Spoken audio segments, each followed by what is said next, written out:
हाय। तो आज हम देखेंगे के nearest neighbour algorithm for machine learning क्या होता है।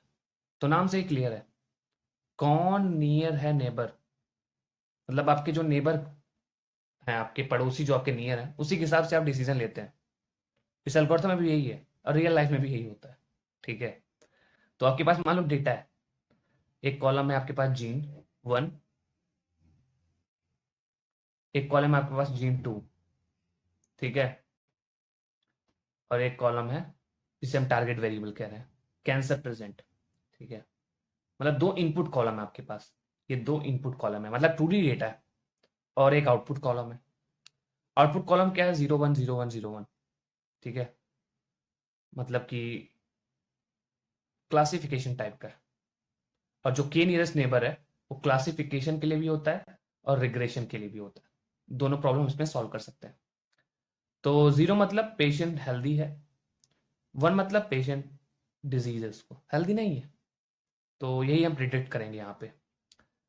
तो सबसे पहले हमने एक ग्राफ बनाया, ये तो हट जाओ। तो ये ग्राफ है जीन 1 में, कि जीन 1 वर्सेस जीन 2 का। ठीक है, और इसमें क्लास है 0 और 1, जो कैंसर पेशेंट वाला था कॉलम। तो एक न्यू पेशेंट आया, ये एक्स क्या है? New patient. तो हम स्टार्टिंग में क्या करते हैं, के की वैल्यू चूज करते हैं। के की वैल्यू बहुत कम भी नहीं लेंगे तो बहुत ज्यादा भी नहीं लेंगे, मीडियम में ले लेते हैं। यहाँ पे मैंने के फिलहाल इस डायग्राम में 4 लिया है। ठीक है, तो क्या होगा कि के टू डिसाइड हो गया। अब कैसे पता तुम्हें पड़ोसी है? ये थोड़ी पता लग गया तुम्हें, डायरेक्ट हो ही कह सकते हो तुम्हारे पड़ोसी है। पड़ोसी तो कोई भी हो सकता है, पर जो जितना ज्यादा नियर में होता है, जो जितना ज्यादा पास में होता है, जो आपके घर आ जाता है, मतलब पास में होगा तभी तो आ जाता है, तो वही पड़ोसी होता है।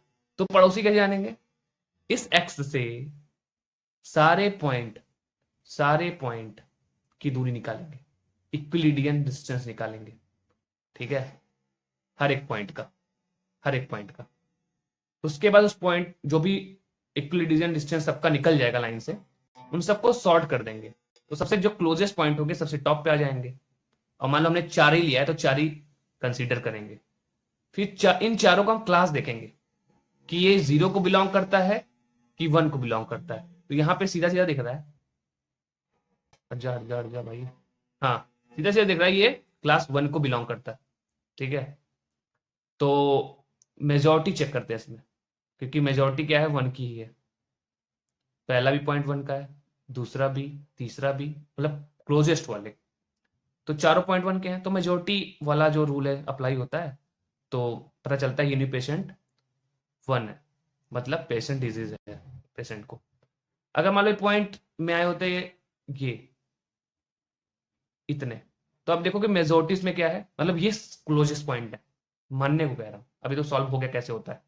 मान लो ये 3 आ गया, तो मेजोरिटी 0 की है, 0 0 0 और 2 1 का।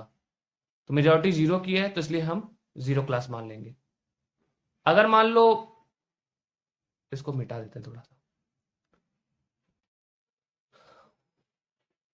हाँ, अगर मान लो 4 पॉइंट आता, के इक्वल टू ने 4 लिया है ना, तो अब 2 तो क्लास 0 के हैं और 2 क्लास 1 के हैं।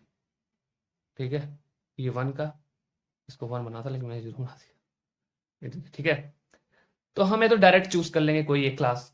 ये भी एक है कि रैंडम सिलेक्शन कर लेते हैं। या दूसरा तरीका है, जो नियर होंगे, जो इस पॉइंट के नियर, देखो क्या है, ये नियर वाला क्लास है, तो हम इसको चूज कर लेंगे। फिर इसको नहीं चूज करेंगे। तो 2 3 मेथड होता है इसमें। जब 4 आता है तो टाइप ब्रेकर टाइप का रूल लग जाता है। ठीक है, बाकी ये बहुत ही सिंपल एल्गोरिथम है, बहुत ही सिंपल है, बहुत जल्दी समझ जाते हैं। तो इसमें इतना ही है, दैट्स इट।